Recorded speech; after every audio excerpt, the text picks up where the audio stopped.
Welcome to my views and news, another video for you, an important analysis for you of the situation. On Monday, Tigray regional government and Ethiopian federal government are going to hold talks under the auspices of African Union in South Africa. Is Tigray going to be part of these talks? I wouldn't be surprised if Tigray boycotts these talks. Maybe Tigray might be considering boycott of Monday's talks. Why am I saying that? Four main reasons which could be leading to Tigray's refusal to be part of Monday's talks, though no announcements so far. Firstly, African Union has confirmed that on Monday talks will be held.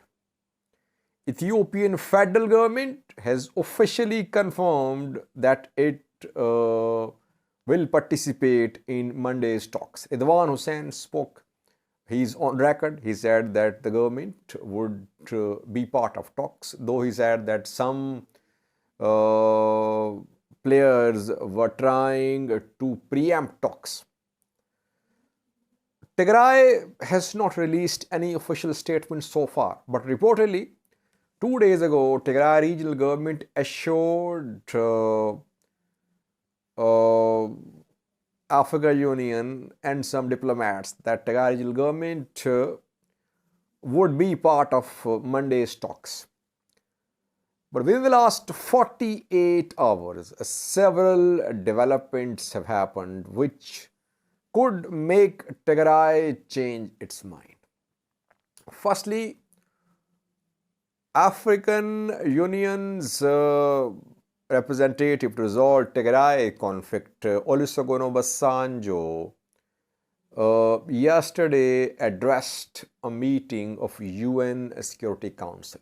Virtually, he briefed the permanent, non-permanent members of UN Security Council about Ethiopian peace process.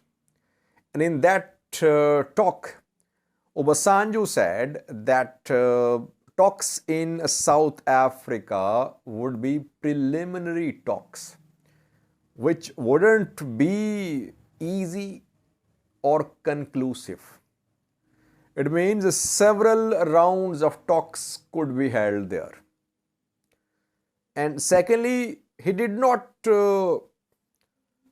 emphasize immediate cessation of hostilities in his speech, in his address to UN Security Council. He did mention stopping of war, but mainly he said that the parties should engage, they should sit, they should be involved in preliminary talks. Talks should continue. That will lead to negotiated ceasefire, cessation of hostilities, resumption of delivery of aid to Tigray. So stress was not on immediate stopping of war, which Tigray's main demand is, firstly. Secondly, Demeke Mekonnen, Deputy Prime Minister and Foreign Minister of Ethiopia, on Friday held some meetings in Addis Ababa with foreign diplomats. And he briefed foreign diplomats about the ongoing peace process, about war in northern Ethiopia. What did he say? He said, TPLF must not be given fourth opportunity to launch military offensives. It must not be allowed to rearm, regroup and attack Ethiopian territories, Tigray's territories again. That is what he said briefing diplomats. So government's intention very clear. TPLF must be dismantled. TDF as well, he said, rearmed, regroup, fourth opportunity. So he said that military capabilities of Tigray forces must be degraded. It means that the operation should continue or that TDF should be disarmed. Thirdly, on Friday, we saw, on Saturday, a few hours ago, we saw massive demonstrations across Ethiopia. Purpose of these demonstrations was to send a message to the West, to US, that they are backing TPLF and they should stop supporting TPLF. And I think in a video earlier in the day, I showed you placards, banners which were displayed in today's demonstrations, where people said that there must not be two armies in Ethiopia. TPLF must be disarmed. So that was the message shared through today's protests by the government. Lastly, battlefield situation. Tigray forces are losing ground very rapidly. They have lost entire southern Tigray, Koram, Alamata, Vaja, Timoga, others. They have lost almost entire northwestern Tigray. Not entire north of Tigray, but most parts of northwestern Tigray. Axom lost, Shere lost, Mesabre western part lost, Adarkai lost.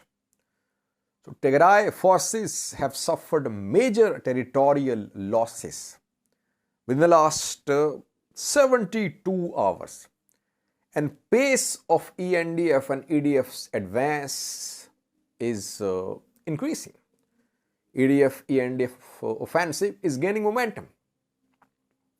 So we wouldn't be surprised if we came to know that Adegrat came under ENDF, EDF control tomorrow, or even Mekelle as well.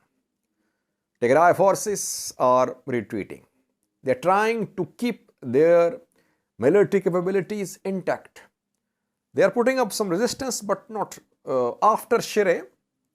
They did not put up lots of resistance. In Shire, they fought on Shire front. They fought for days. On Shiraro front as well, they fought for days. After Shiraro and Shire, we did not see stiff resistance from Tigray forces. Is it due to their low morale? Is it due to their degraded military capabilities? Or is it their well thought out plan that they want to keep their capabilities intact and they want to withdraw towards their safe havens, towards their strongholds in central Tigray? That remains to be seen, but I personally think that they have not suffered significant losses so far. Yes, they are dying like other members of ENDF dying as well. Tens of thousands killed. But the blow to Tigray forces is not decisive. That's my objective analysis. Maybe I'm wrong, but I personally think the military blow to Tigray forces is not decisive so far. Yes, they have lost ground. In terms of personnel, in terms of weapons, in terms of logistics, they have not suffered a decisive blow leading to surrender. No signs of surrender so far. So while they are losing ground, Tigray forces, so rapidly, what is there to negotiate? That is why reportedly, a boycott is also being considered.